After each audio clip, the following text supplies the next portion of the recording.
Hi, and welcome to the Newbery Chronicles. This is a podcast in which two people read through each and every Newbery Award-winning book and then talk about it, but not this time.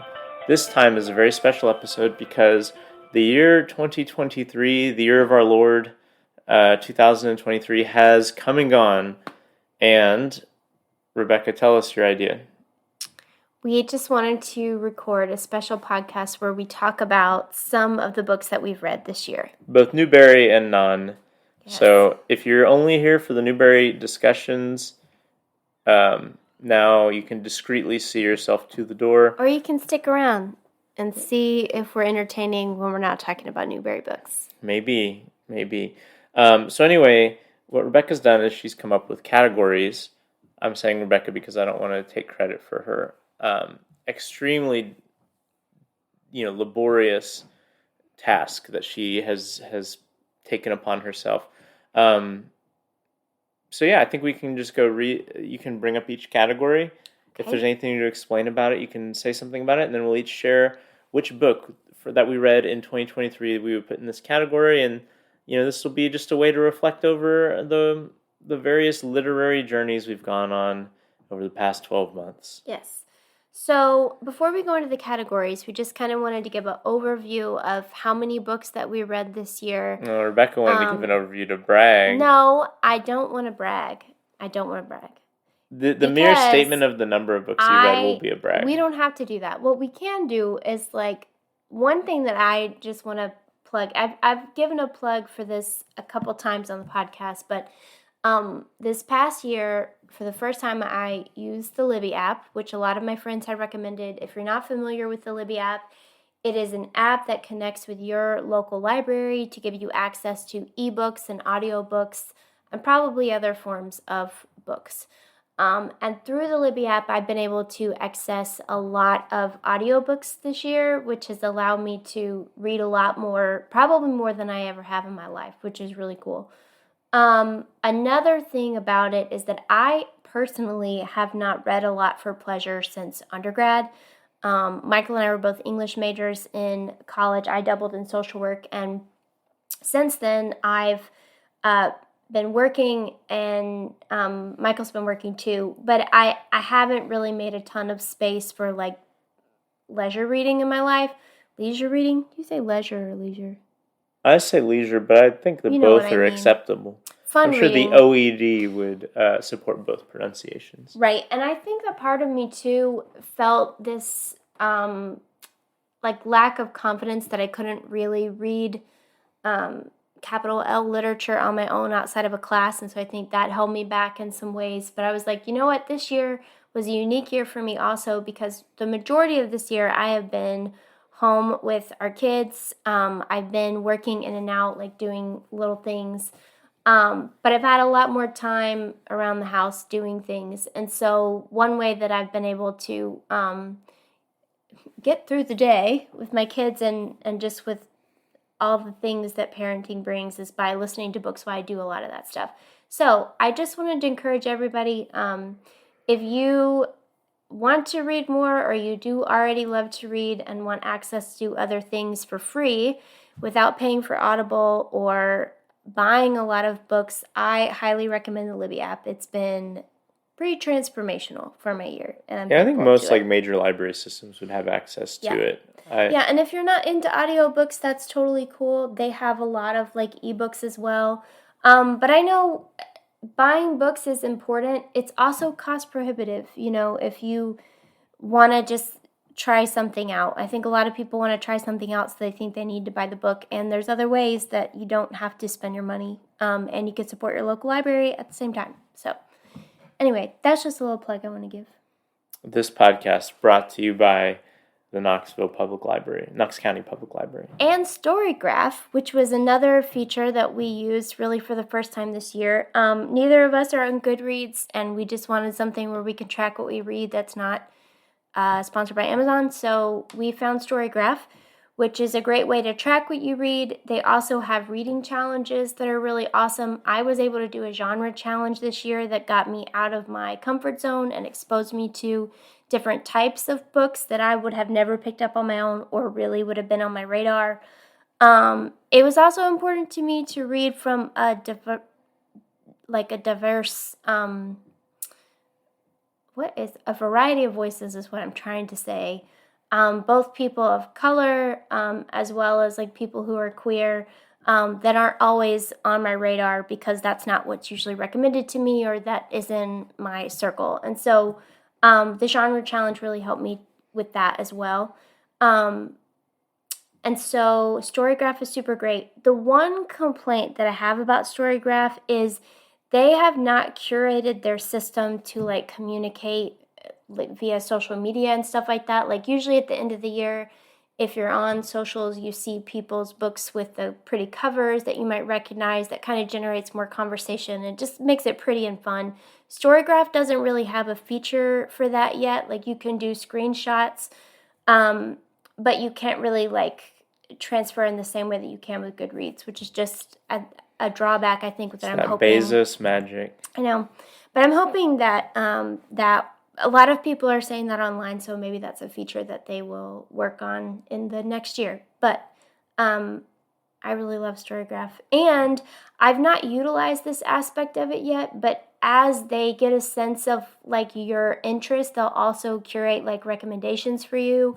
If that's something you're interested in, that's something I'm hoping to like look at a little bit more this year, and see what they recommend to me and if they're correct in their recommendations. But anything else you want to say before we do the categories?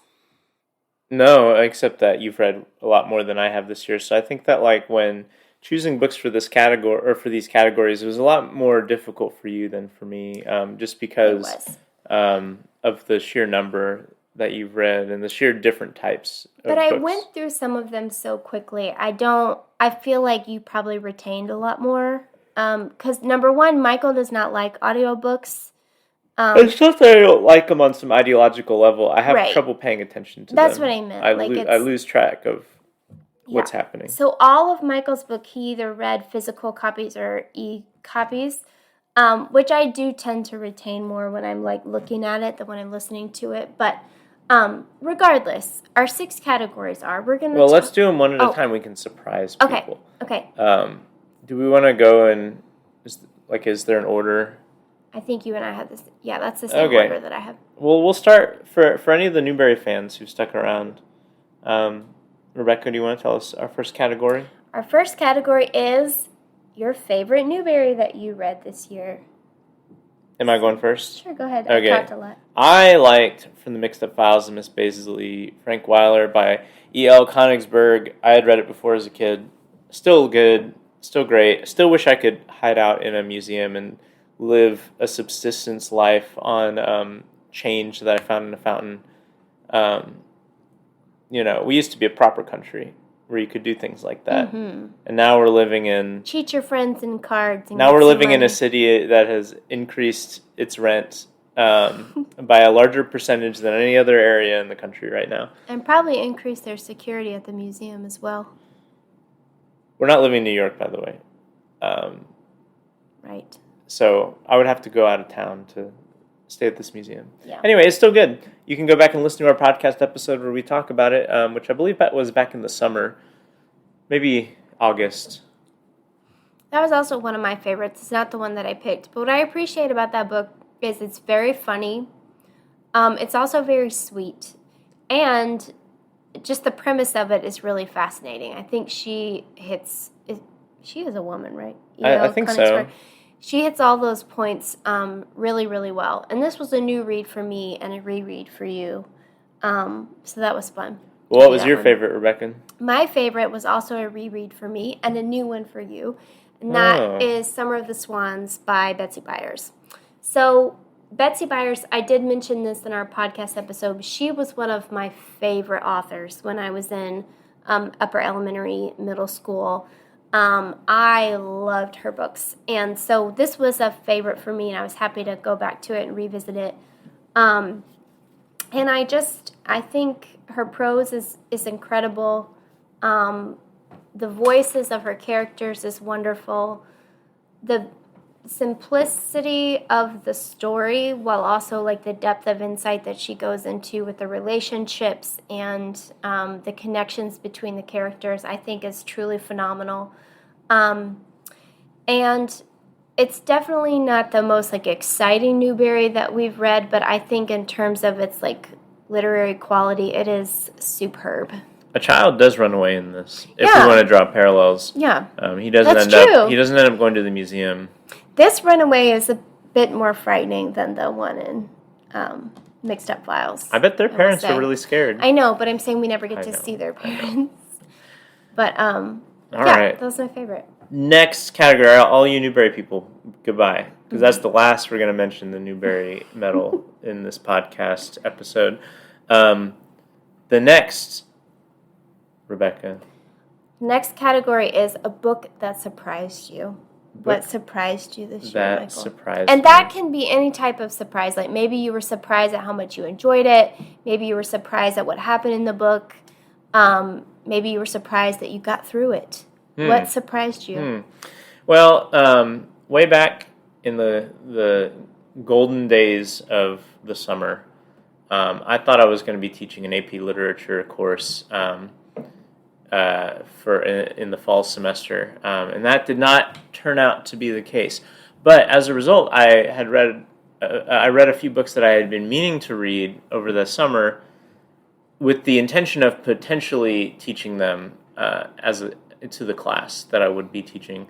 And one of these is by the Newbery medal, not Newbery. Gosh, sorry, I broke my code of not mentioning the Newbery medal again. The Nobel medal winning author, Nobel Prize in Literature, Kazuo Ishiguro, wrote a book called Never Let Me Go. And I've been meaning to read it for a long time. It's fairly famous. I started singing Beyonce in my head when you said that. Does Beyonce have a song like that? Say you'll never let me go. Well, Florence and the Machine has that. Also, the title of the book comes from a fictitious song that is inside the world of the book. So there's a lot of musical connections, but it's about clones living in the future, and it's super sad. And that's what surprised me, is how incredibly sad this book was. I was expecting it to be kind of like a dystopian, like I don't know what, like something more akin to like 1984 or something, where it's like a cautionary tale, and it's not that, but mostly it is a character piece of like getting to know these clones and then learning what happens to them, which is basically these clones are grown to then be organ donors, and they donate all their organs to whoever has paid for them to be created, and then they die because they don't have their organs anymore. And so it's a really sad and upsetting book, and I was prepared to put my students through it. And again, I was very surprised at how sad it was going to be. I was expecting more of a like sci-fi book, and what I got was a very tender portrait of characters who you watch just die throughout the book. So it's great, though. Dude deserves the Nobel Prize, as far as I'm concerned. Based on this book, I'd like to read some of his other books, too. Like The Remains of the Day is another really famous book of his that I've not read, but I have it on the shelf right next to Never Let Me Go. Do you think your kids could have handled it? Your students? What, this book? Yeah. Yeah. I think they would have been all right. Because it's not initially very sad. Initially, it's like a coming of age story, and it's a little bit of a spoiler, is what I've just said, because that's kind of like a dawning realization where you realize that they're clones and you realize what their purpose is. I somehow already knew that they were clones, though, which is why I was expecting more of a kind of like sci-fi dystopia sort of thing. Whatever the case, I was surprised. Well, I'm glad you were surprised. What surprised you, Rebecca? A book that surprised me is a classic that I read this year, which is called Rebecca by Daphne du... How do you say? I think it's Daphne du Maurier, but I'm not great with... Okay. So, I had never read this book, and I truly loved it. And I'm not going to give any spoilers in case people have not read this book, but just to give you like an overview of this book, Rebecca is about a woman who marries a wealthy man that lives in this home called Manderley. And there is just a lot of like creepy, spooky stuff going on. And there's a dead wife that you think has That's drowned. Rebecca, right? Isn't Rebecca the wife? Yes. Yeah. The titular role. Yes. She is not alive. And so what's crazy about this book is you never hear the name of the narrator, who is the woman that Rebecca's husband marries. Like, you never know her name throughout the whole book. They never tell her name. I bet her name's Rebecca, too. So, anyway, I'm getting off track. Anyway, so Rebecca is dead. This woman who is narrating the book is married to this man, and she's just thinking the whole time that she can never live up to Rebecca's prestige. Like, she can never live up to, like, her beauty and her just influence that she's had. What's the name of the housekeeper people. again? I've only seen the movie version. Gosh. I've seen 2 movie versions of this. Your dad and I were just talking about this, and neither of us could remember her name. Well, it's a super iconic name. So Keep talking and I'll look it up. Anyway, and then there's this huge major twist, and I was listening to the book while I was running on the elliptical, and Mrs. Danvers. Mrs. Danvers, Mrs. of course. How we could forget. Yeah. But anyway, when I got to that twist, I was like running so fast, I just could not believe it. So I had not been like super surprised by a book in a long time until I read that one. And I was actually talking to my father-in-law about this book, and he was telling me that in the original movie release, they changed that part in the book. So he was reading this with your mom and trying to not give her spoilers the whole time, and then he was surprised himself. So wow. Isn't that cool? Rebecca was a great book. It's very, very good if you like those classic Gothic stories and novels that have really rich imagery with beautiful language and dialogue. And this was one I wished I would have read in like October. Like, this would have been a good October book, you know. But yes, it was really great. It really the surprised Netflix me. movie with Armie Hammer. the Winklevoss dude, Armie Hammer. That's right. It's not very good. But the Alfred Hitchcock movie is pretty good. That's all I have to say about this because I have not read the book. Anyway, great book. I was very surprised.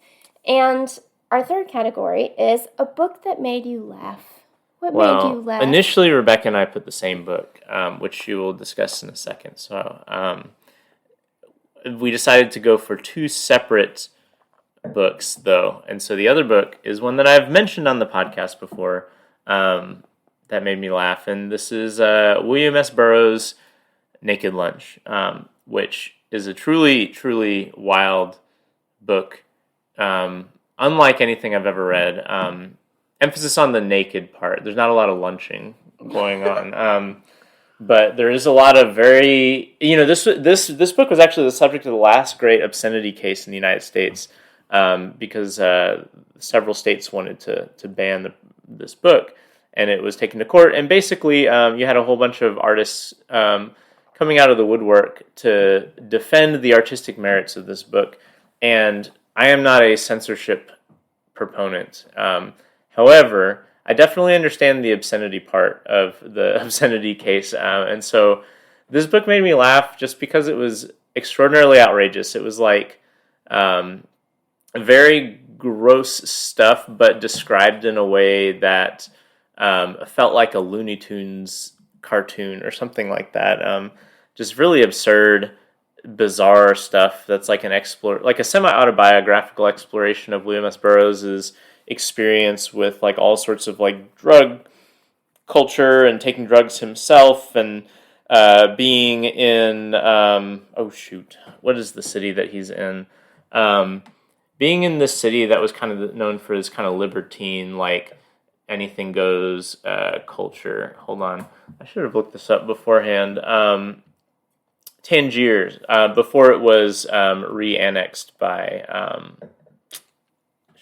where's the country that Tangiers is in? Morocco, sorry.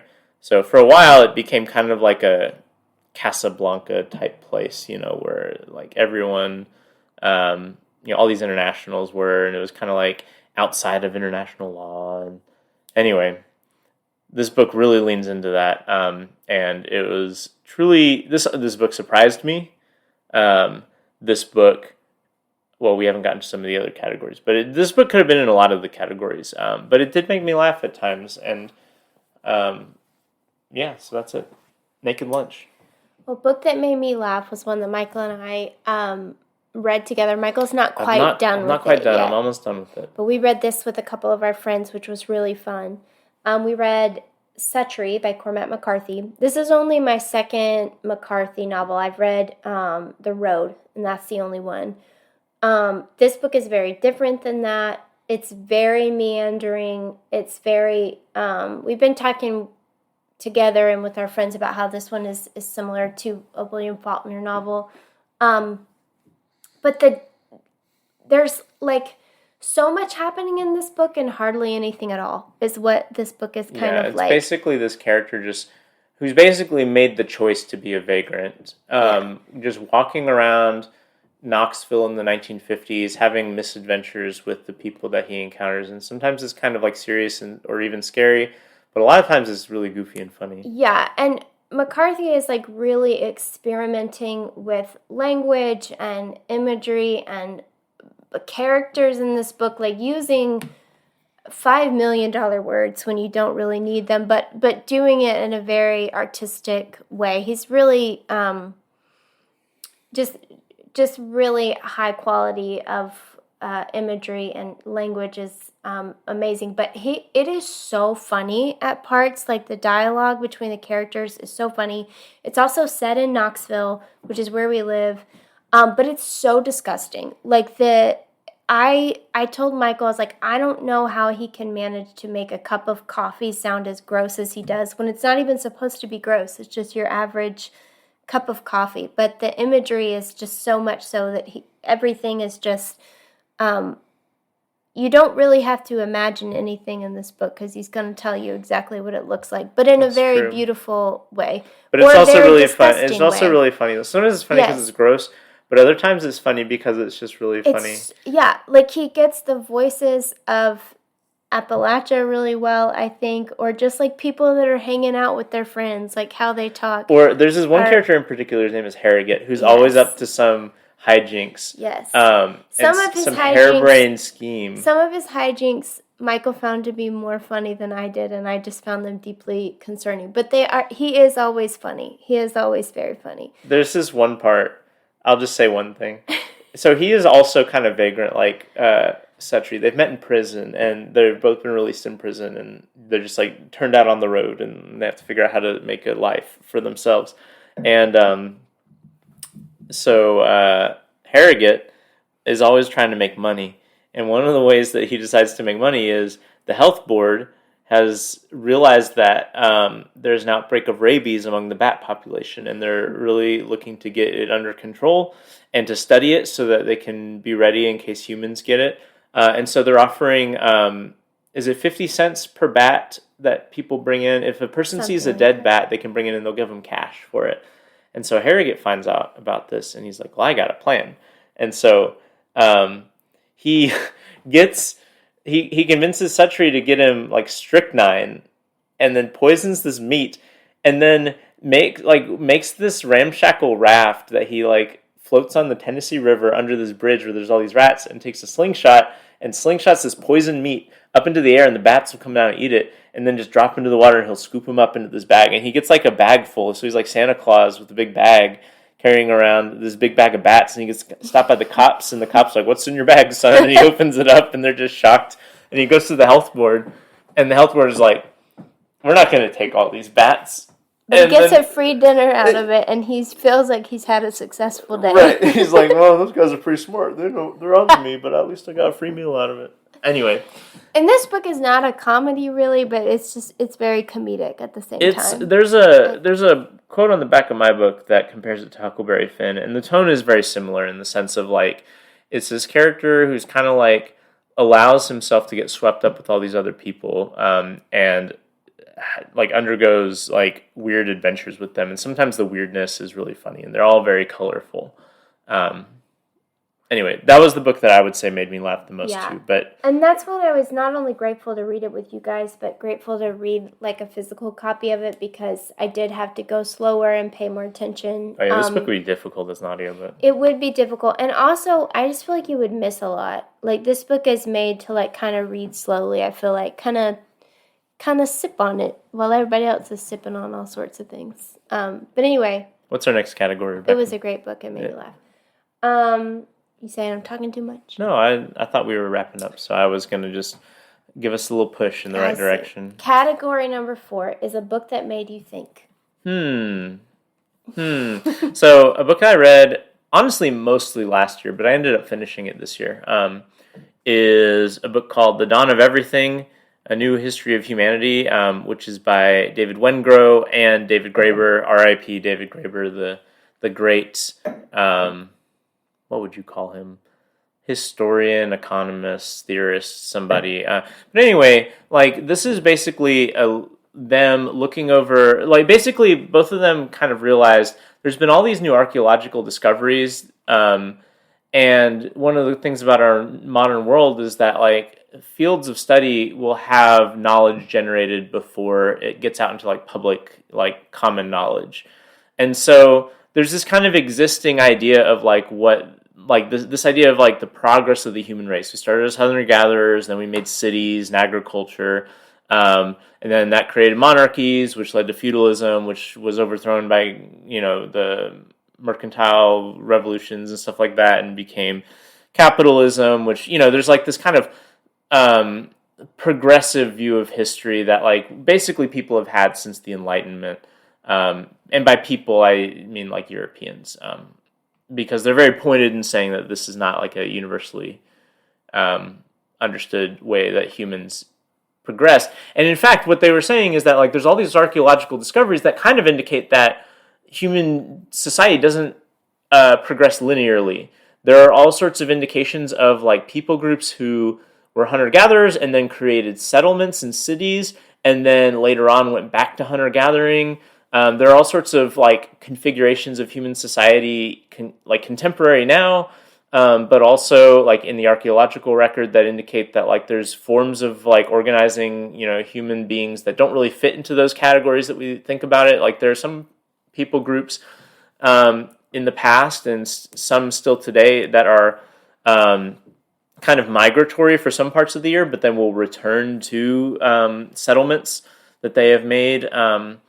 Anyway, none of this is really work that they have done themselves. It's saying, here are all these new things that archaeologists have discovered that kind of call into question some of the assumptions that we make about human beings. Some of those being, like, that the current state of society is the best that it's ever been and the only way that it can be because it's progressed to this point. They kind of point out that, like, humankind has had all sorts of false starts, and different people groups will make choices about how to organize themselves and then decide that wasn't a good idea and change. Another thing it calls into question is this idea that, like, past forms of human organization were inherently more primitive. This comes out of the Enlightenment. This kind of progressive view of history comes out of the Enlightenment, but that's also concurrent with colonialism and this kind of, like, a lot of Enlightenment thinkers used Native Americans as, like, oh, we found this pure people who are primitive, that we can see, what was it like for man to live thousands of years ago before we progressed to what we were now. And they kind of point out that, like, well, that's really kind of insulting and Eurocentric way to think about human development, is that we were inherently better than or more progressed than that. It also shows that Europeans didn't really understand Native Americans very well because they were organized in ways that don't really fit, like, what we would consider to be hunter-gatherers, and really that idea only really came from, like, observing, like, different African tribes, again, through, like, the lens of colonialism. Anyway, lots of stuff to think about here. There are some parts of this book that are more interesting than others. There's, like, parts of it that basically are like, and here's another archaeological discovery, here's another one, and then there are other ones that are really engaging. But lots to chew on, lots to think about. This was a book that made fairly big waves when it came out. Firstly, because it was the last book by David Graeber, who's, for a certain kind of, historian, is, like, he was a big deal. But also because of the kind of, bold claims it makes, or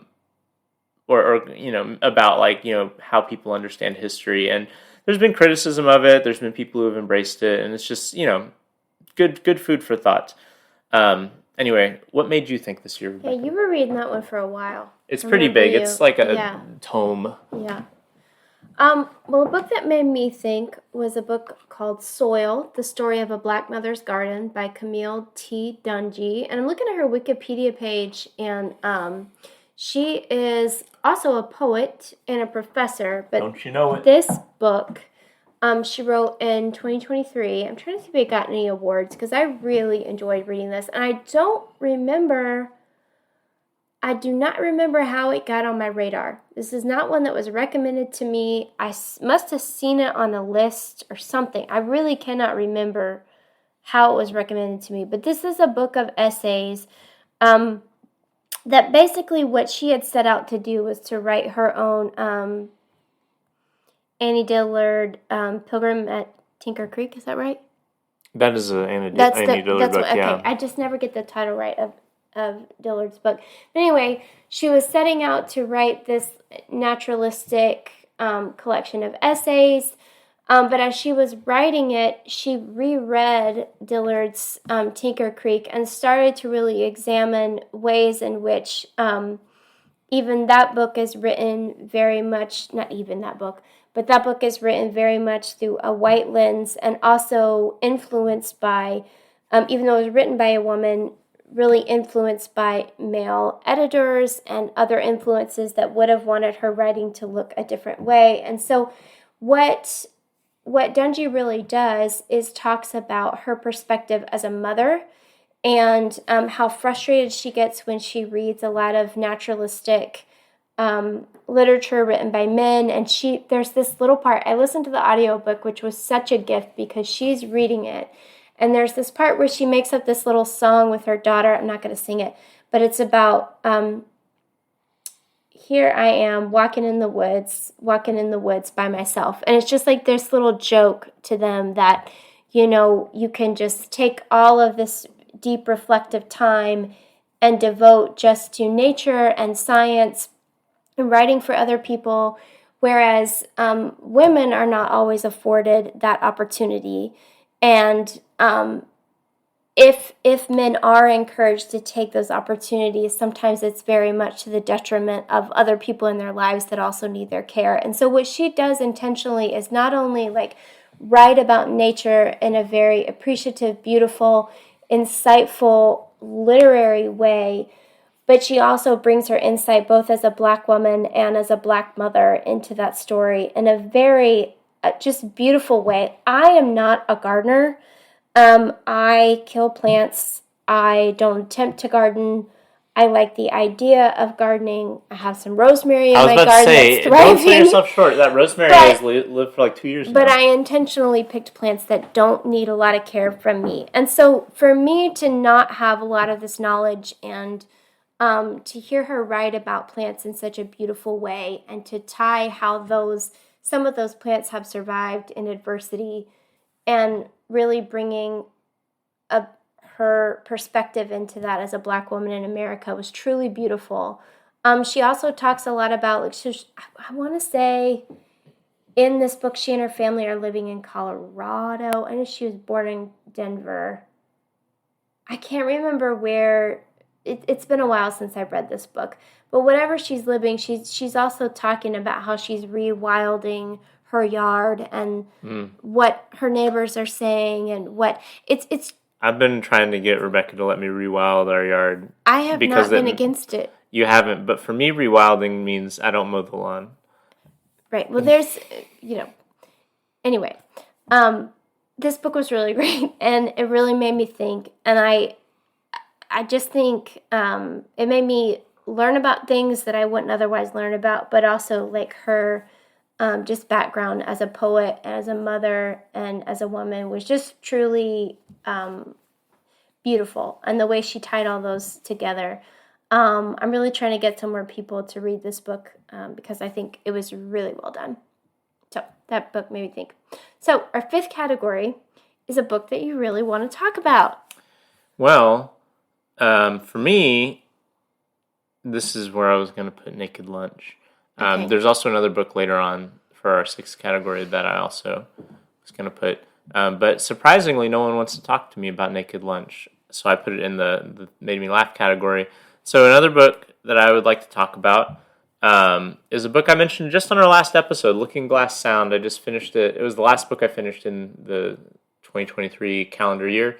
And it was really an interesting book, which, as I described last time, kind of begins as like a coming of age sort of thing about this kid going to like his uncle's home on this island, and then like all this kind of like darker stuff happening, and it kind of morphs into a thriller. But I had not yet finished the book when I was talking last time, and the things that it does in the last few sections of the book, every new section like kind of reinvents the book, like, and you eventually get into this metafictional element where you're seeing the book being written. You eventually get into stuff that like is maybe supernatural but is kind of left ambiguous, and it's never clear like what level of the meta fictional narrative you're on. Are you still inside a story someone is telling, or have you kind of like gone outside of their perspective? And it gets really ambiguous with that.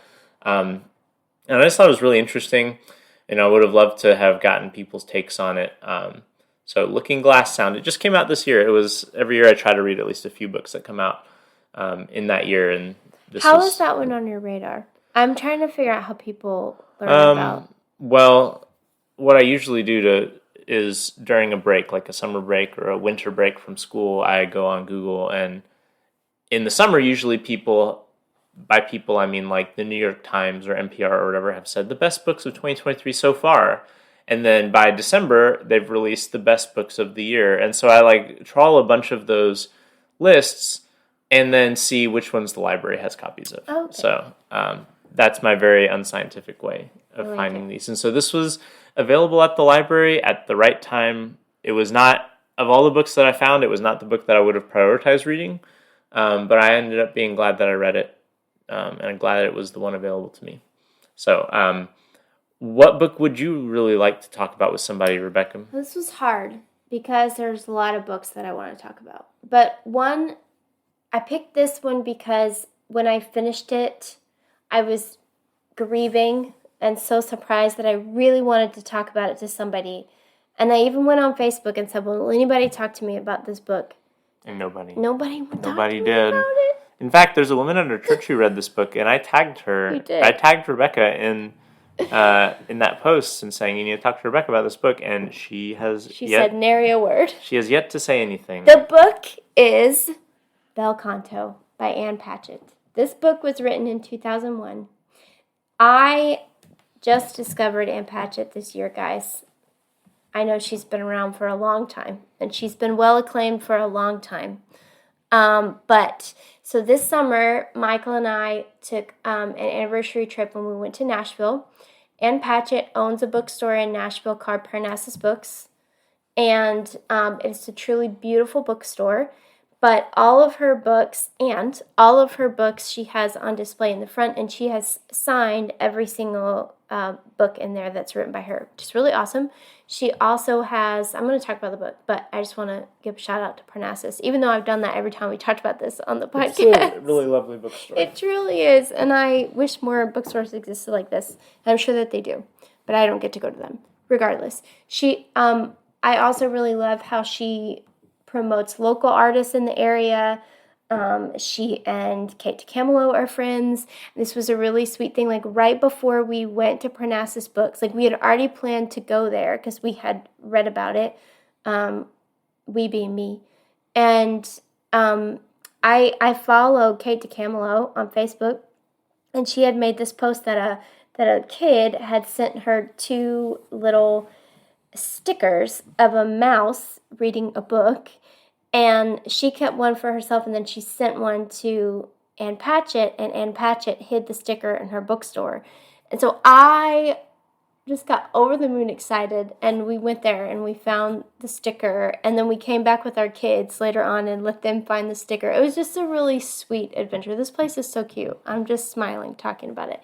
Anyway, so while I was in that bookstore the first time, I bought Bel Canto because Michael had told me that was one of hers that he had heard about because it was really good.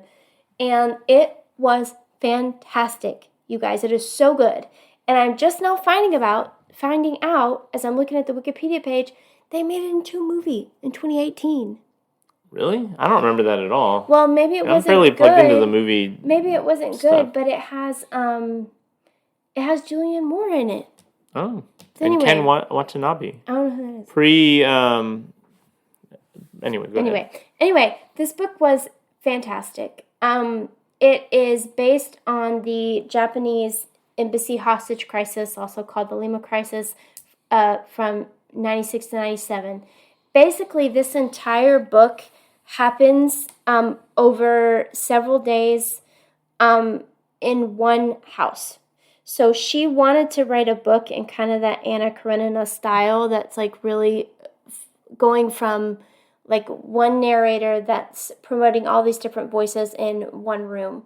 And so she does that throughout the house. And in the process, the hostages and the terrorists form these really deep bonds and connections to where everybody's still being held hostage, but it kind of becomes hazy of like what those relationships look like who's really in danger, what's really going to happen. And so people fall in love. People get really accustomed to this way of life in this house as the negotiators are just sending food into the home day after day. And then I cannot give anything away that I want to talk about, which is so hard because I really need you to read this so that we can talk about it. But the ending is truly so surprising and so devastating. And I don't usually cry when I read books, and I didn't cry when I read this book, but it was one that I really, really wanted to cry while I was reading it. That's how it felt. So anyway, this book is so freaking good. What I want to talk about Okay. is this book came out in 2001, but what month of 2001? And if it was after September of 2001, I wonder how the very rational American public dealt with a book that was sympathetic toward its terrorist characters. That's a very good question. I don't know. I can look at my copy while you're talking about your next book and find out the date.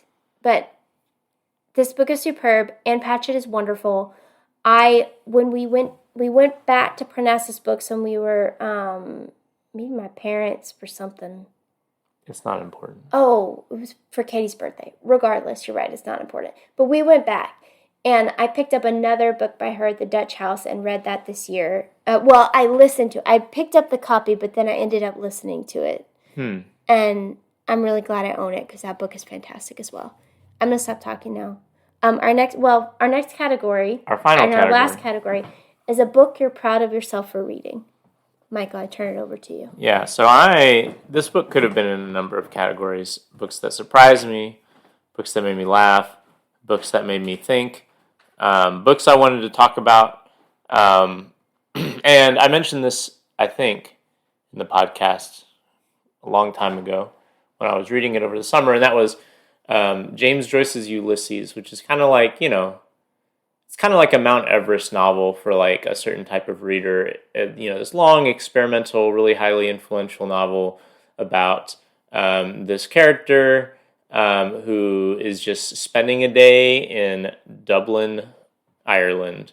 And you see all these random, wacky things happen. The language is kind of challenging. The format of each chapter is a little bit different. There's a whole chapter that is like a play.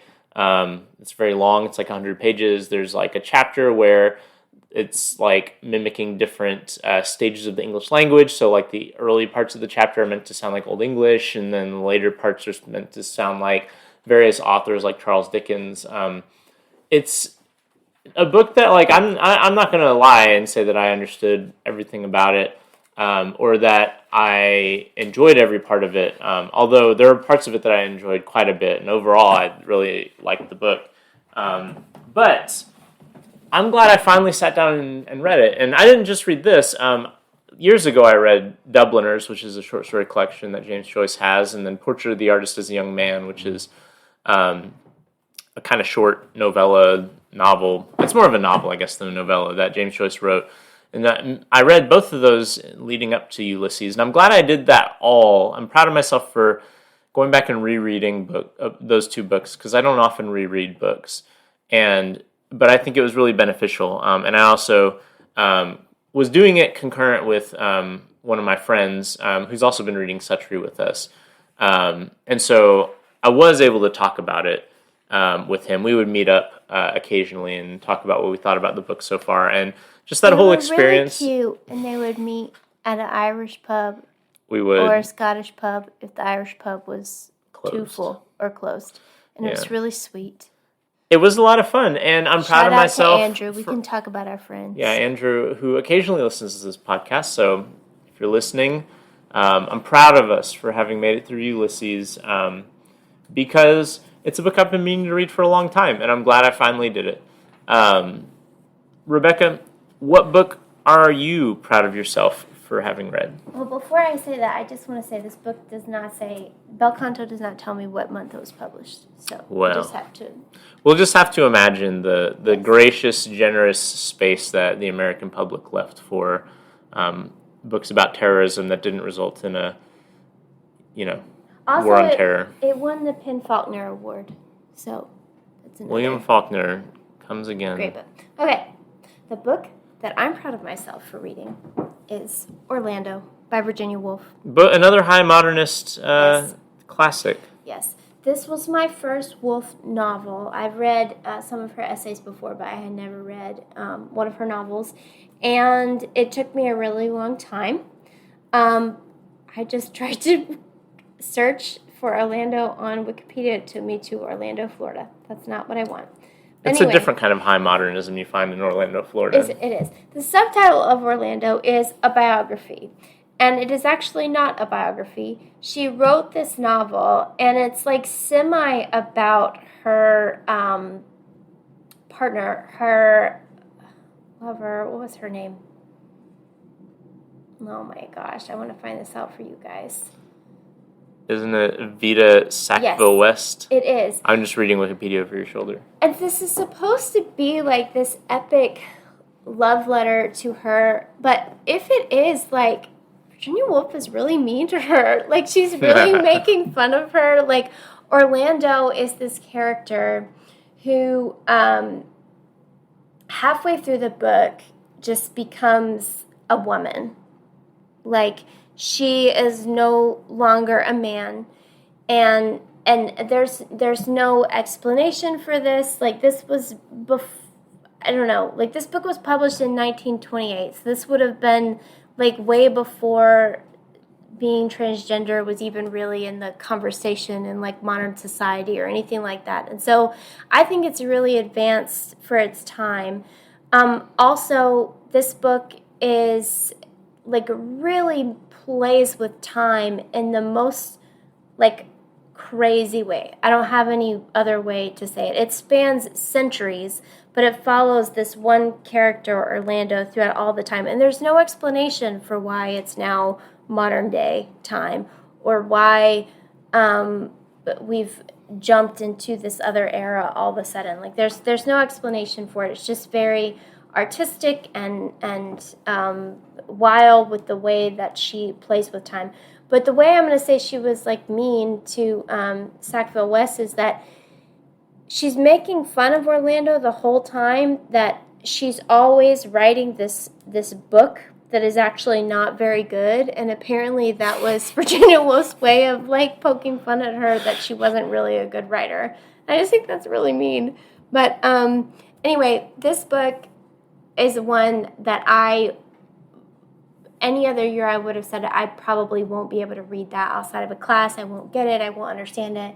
And I think there's definitely aspects of it that I wouldn't understand outside of a class or really be able to give enough credit to. But I was able to enjoy it. I was able to really enjoy Woolf's style of writing, and I understood it, and it was engaging, and it was fun. And then Michael and I got to watch the movie together with Tilda Swinton in it. That was really good. You said the movie was not as good as the book, though, The movie right? was not as good, but it's not really made for a movie. It's so wild and out there, and I don't think there's any way you could make it that way.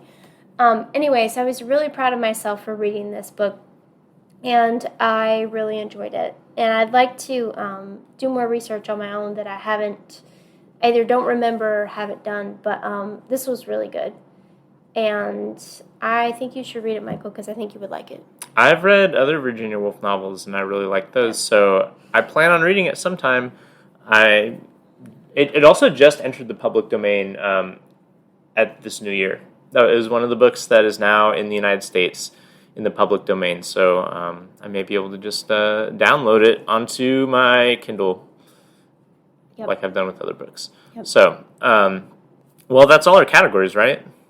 Yeah, so I just want to close this by being really cheesy and just saying that when I think back on the year 2023, the thing that brings me the most joy is that we got to read together and share this time together and do this podcast together.